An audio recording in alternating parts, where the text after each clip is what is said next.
true American patriot is one willing to sacrifice life, fortune, and sacred honor to preserve and pass on American liberty to the next generation. No one I know is more a patriot than Frank Gaffney.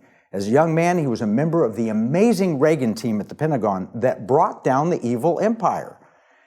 I've walked beside him and seen his courage of conviction. He's been labeled a right-winger, a conspiracy theorist, and worse. But whether the issue is radical Islam, election integrity, or the people's health, I've seen him consistently side with the Constitution and liberty over the expedient and lucrative. Frank is the host of Securing America on Real America's Voice TV and is the founder and chairman of the Center for Security Policy, where I've served as a senior fellow for over a decade. He's also a co-founder and leader of two groups I'm part of, namely the Sovereignty Coalition and the Committee on the Present Danger of China. Welcome back, Frank, to the Economic War Room. Well, that is a welcome indeed. Thank you, Kevin, for those kind words. I appreciate it, and it's great to be with you.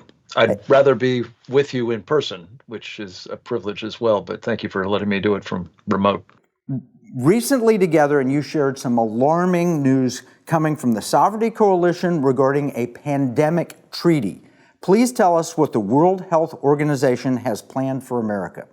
In a way, it's worse than that, Kevin, because the World Health Organization has not one ominous treaty in store for America. It has two ominous treaties. They don't want to call either of them treaties, to be sure, but they both are. They're both legally binding international legal documents that, if adopted, which is the current plan, in about 41 days as we're speaking, in Geneva, Switzerland, in something called the World Health Assembly, the member nations of the World Health Organization. It's May 20. The 27th through the 2nd of June is the period they'll be operating in.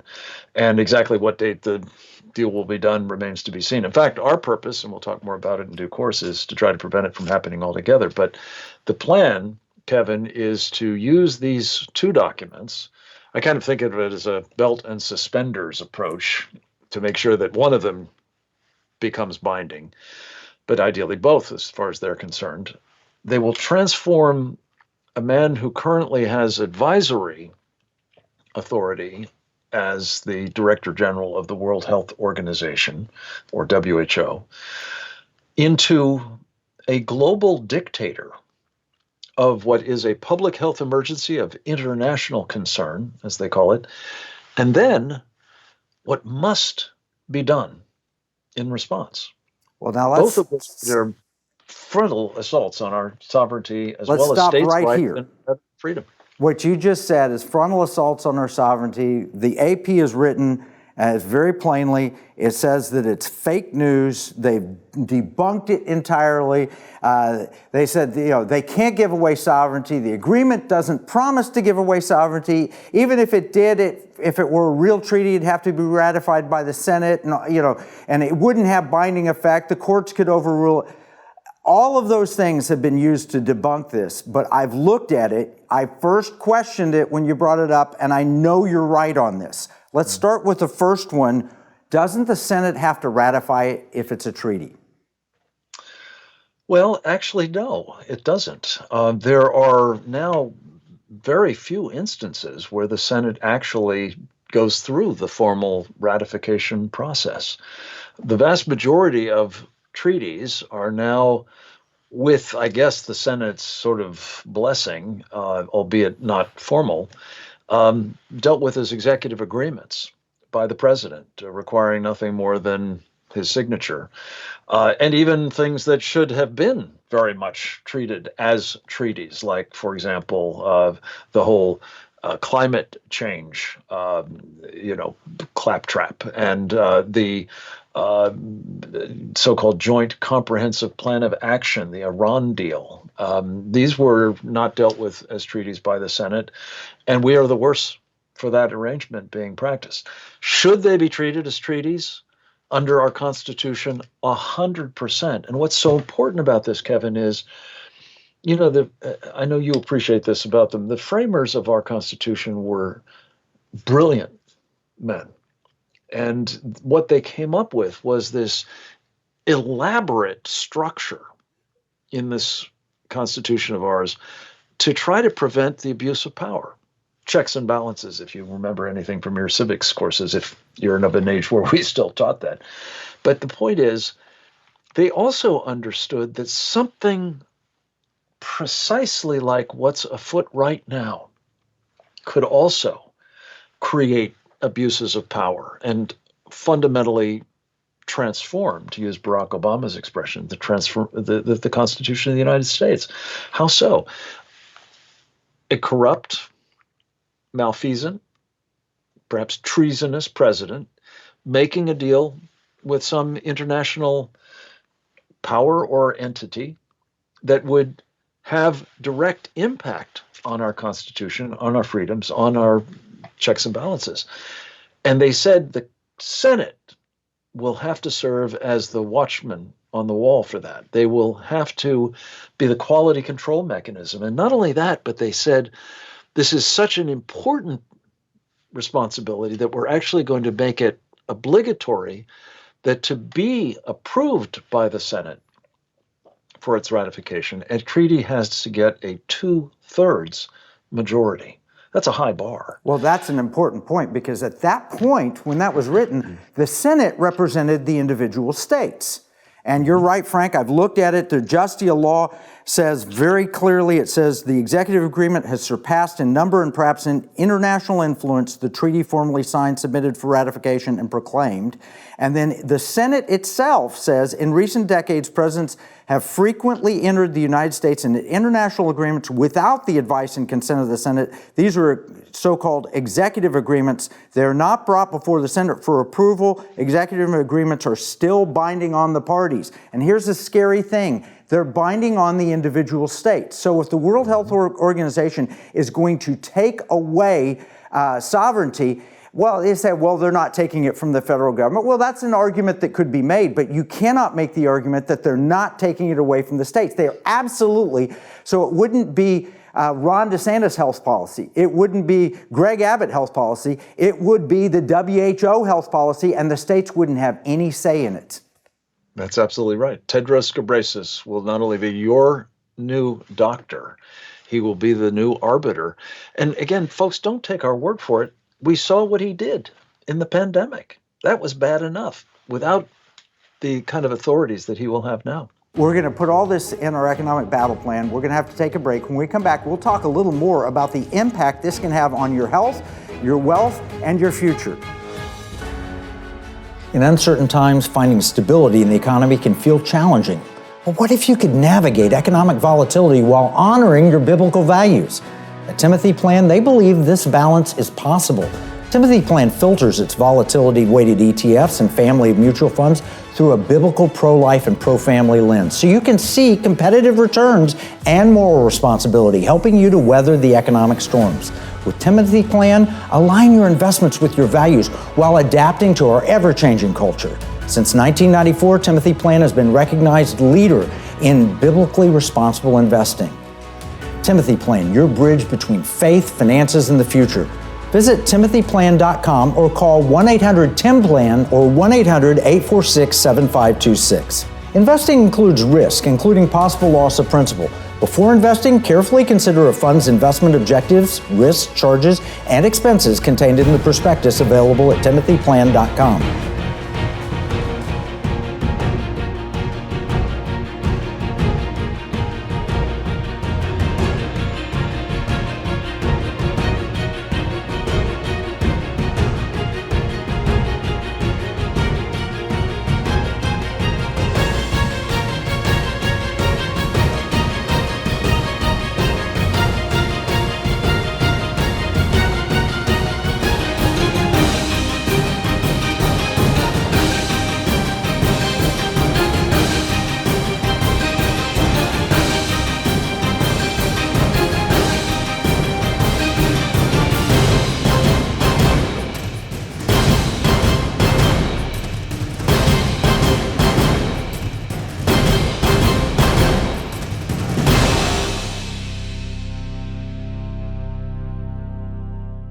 Welcome back. I want to read to you from the Constitution, Article 6, Clause 2.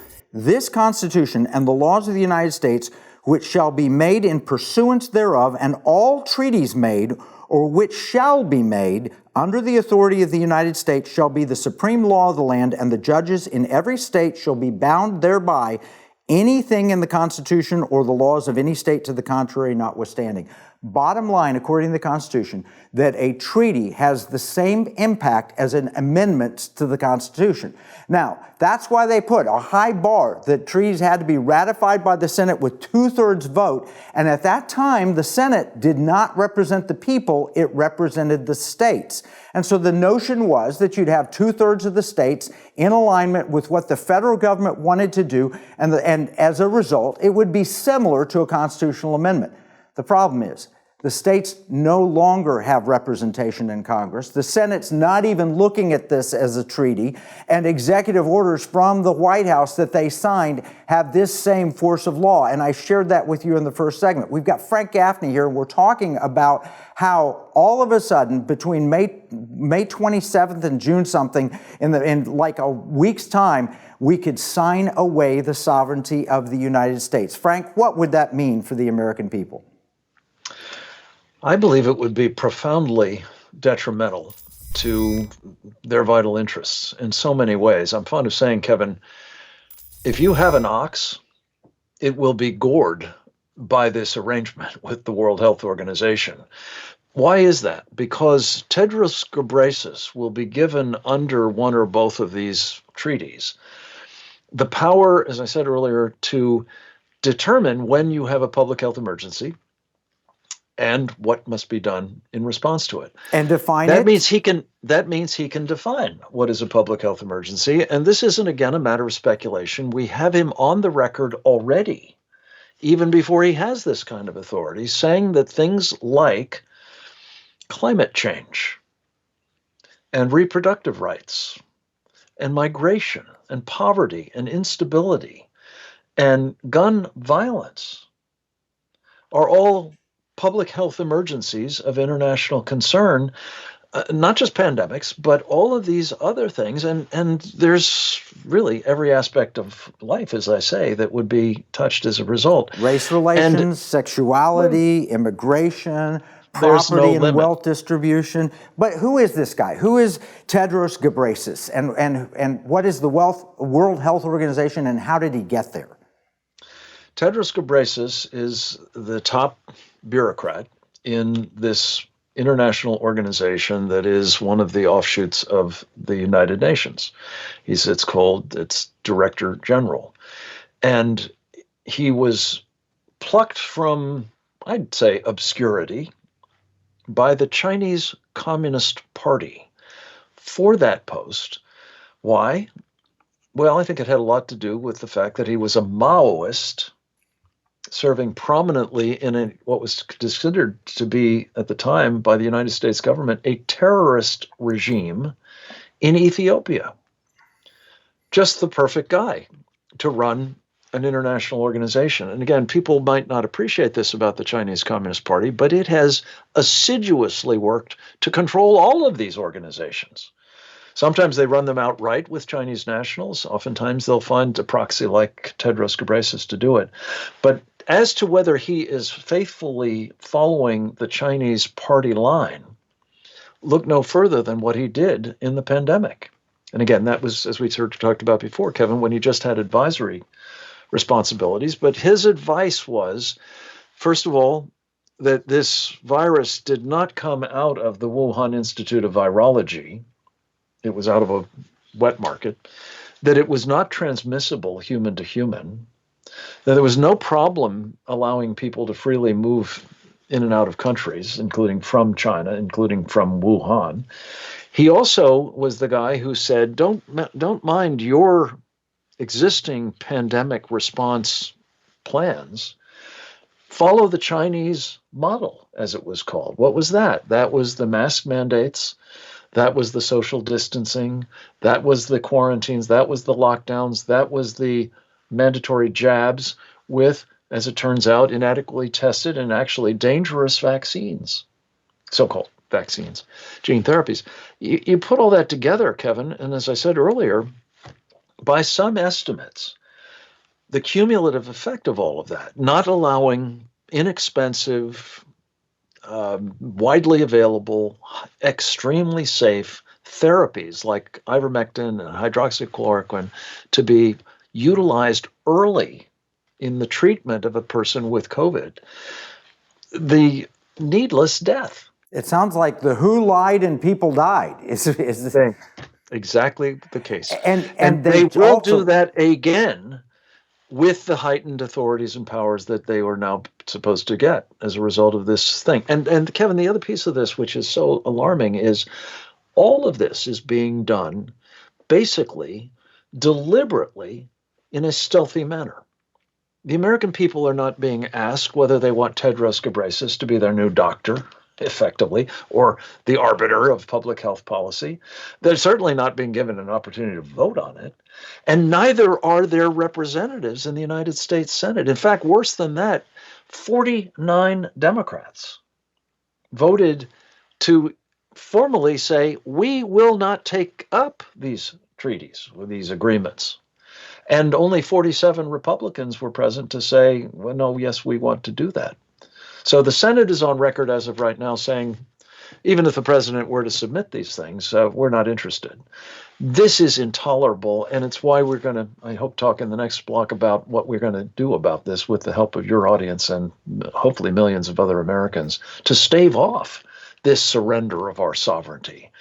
And by the way, Kevin, you talked about states. The federal government does not actually have the authority to exercise power over public health policy. It's not an enumerated power under our Constitution. So what they're doing, the federal government under Joe Biden, is they're giving away authorities that they don't actually exercise at the expense of the states. And one of the things that I'm pleased to say is happening is, as you are finding out with pirate money, people in the states, the governors, attorneys general in this case, the state legislatures have a keen interest in protecting and exercising those rights, not having them surrendered. No, absolutely. And what people are going to wake up to the fact, if this passes, you'll wake up just like the people in London, Nigel Farage and all the rest, that decisions are being made in Brussels that control us, that have no idea who we are and what we're doing.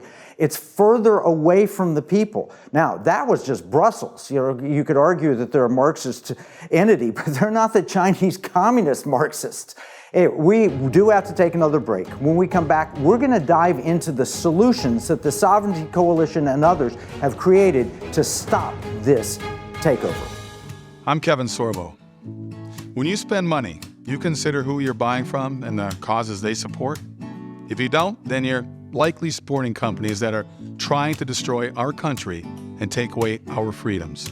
Patriot Mobile is America's only Christian conservative wireless provider. They're a cell phone company and a good one. They offer nationwide coverage on the best 4G and 5G networks along with 100% US-based customer support. But here's the deal. Patriot Mobile's mission has nothing to do with cell phones. They carry out their mission by giving back millions of dollars every year to Christian conservative causes that are actively engaged in the fight to save America. Voting is no longer enough to beat the woke. We have to band together, support like-minded companies, and vote with our dollars. That's how we win. Stop supporting companies that want to destroy America and join Patriot Mobile today by visiting patriotmobile.com or call 972-PATRIOT. Just imagine an Ethiopian Marxist put in power by the Chinese Communist Party in the World Health Organization, given complete authority over your life, even down to the point of what you're allowed to say. Because when you look at what the WHO did during the pandemic, if you said the wrong thing on YouTube, you were cut off. Think about how they've become the thought police, how they can control every investment. They can control climate change, so that means that you can't use natural gas in a stove. You can't drive an electric, you have to drive an electric car. You can't drive a gas-burning car. Your investments can be taken over and co-opted and directed other places to deal with a national health emergency. Every aspect of our life could be controlled, and it could happen with kind of an assent to a treaty that happens, you know, at the end of May, start of June. This is something no one's talking about other than debunking it. No, that's not true. That's not true. That's not true. Well, you heard the no, that's not true during the pandemic. People would say, hey, masks don't work. Oh, that's not true. Well, you know, the same people that told you masks do work also told you they don't work, and then they told you do work, then you need 5 masks, and then you need to... So all of that garbage that was thought control that locked you in your homes could be coming back on steroids. It's a complete Marxist takeover of every aspect of life. And we're talking with Frank Gaffney about the World Health Organization and a series of 2 treaties that they're looking at accepting, ratifying, the United States signing on to, whatever that means, maybe not even President Biden signing it, that could control every aspect of your life. So Frank, how do we stop this? We only have a couple, this is gonna air May 2nd. How do we stop it? Kevin, I think we need God's grace. And you're one of the greatest prayer warriors I know, so I'm urging you to invoke it and secure it. But we also need the help of the American people. And I don't have a doubt that if they understand what is actually going on here, they will recoil from it, and they will want their elected representatives, whether they're in the Senate or whether in their house or in their governor's mansions or anyplace else, to stand against it. And I think the play is this. I believe that in this election season, President Biden, or the people doing business as President Biden, his handlers, what have you, political operatives, and certainly people down ballot. I'm thinking of John Tester, for example, senator from Montana, who's up for re-election this year, are not going to find it convenient to be favoring, as part of their campaign platform, that they're in favor of surrendering the sovereignty of the American people and their nation to this unaccountable communist bureaucrat who's a cat's paw for the Chinese Communist Party. I just don't think that's going to fly, especially if, as I pray and hope, Donald Trump and others down ballot from him are going to say, I actually am in favor of preserving your sovereignty. I have actually taken, or aspire to take, an oath to support and defend the Constitution of the United States, not to sabotage and surrender it, as my opponent does. Now, if that happens, and I think that can happen in the space of the next few weeks, because I believe the American people can become engaged, we will spare our nation an infinitely more serious departure from the principle of sovereign America, constitutional, limited government, freedom preserving, constitutional government, as I say, in favor of global governance. And that will make it possible for this vote not to be held, because I think the driving force behind this vote, frankly, on these 2 treaties has been the United States government all along. Oh, yes, the communists want it, and the World Economic Forum wants it, and Big Pharma and Bill Gates and the European Union, they all want it. But I think especially if Joe Biden were to say, sorry, we just can't do this now. This is just not going to work for the United States government. And more to the point, if he were to simply say, under the regulations themselves that are being amended here, we missed the window to give the 4 months notice, so therefore we can't go forward with this. I don't care what the pretext is. I just want this vote to be deferred, and therefore we have a campaign that we're mounting, Kevin, with your help and many, many others in our Sovereignty Coalition and on Capitol Hill. In fact, we're doing, as we speak, a press conference in a couple of days that will unveil this campaign. We call it the Not Now campaign. Not now. Not now, meaning the end of May, early June. Not this time. There may be a future time, but not now, because it's not ready. It's not been properly vetted. There's been no opportunity for public awareness, let alone assent. And more to the point, this administration is determined not to allow the Senate, even as the representatives of the American people, to exercise the quality control that our Constitution requires. For all these reasons, we believe 2 things need to happen. One, that we postpone the vote, And two, we establish that the Senate will have to advise and consent before anything is done with these agreements. So as a practical matter, now, and I agree with you, I think you'll hear debunking that this is not giving away sovereignty, even says that it doesn't take sovereignty from nations, all that. That's all garbage language that's put in there, because what it does is it circumvents the Constitution, creates an executive agreement which causes individual states to lose their authority. Even if the federal government retains some authority, this individual states lose the authority. It's a way around the Constitution. So, Frank, what specific action steps should people take? Let me just say, again, if you want to be clear about this, just compare and contrast whether global governance, which is what the champions of these treaties are purporting to bring about, or the kind of constitutional government that we revere. It's that simple. If it's the other, you will not have sovereignty. Kevin, we're asking people to go to sovereigntycoalition.org. There's a lot of information there. There's also action steps, one of which is to sign an Align Act campaign that will directly take you to the president and your elected representatives in the House and Senate saying, not now. That's the most important thing. We also give you an opportunity to support the idea of the Senate exercising advice and consent responsibility as well. So sovereigntycoalition.org. Sovereigntycoalition.org. You can read all the background materials. You can see all of the things that they've proved the point that Frank has been making here. That's what you need to do. Now we're going to summarize all of this in our free economic battle plan. You can get that at economicwarroom.com. Remember, what we see as a marketplace, our enemies view as a battle space. This is Kevin Freeman from the Economic War Room.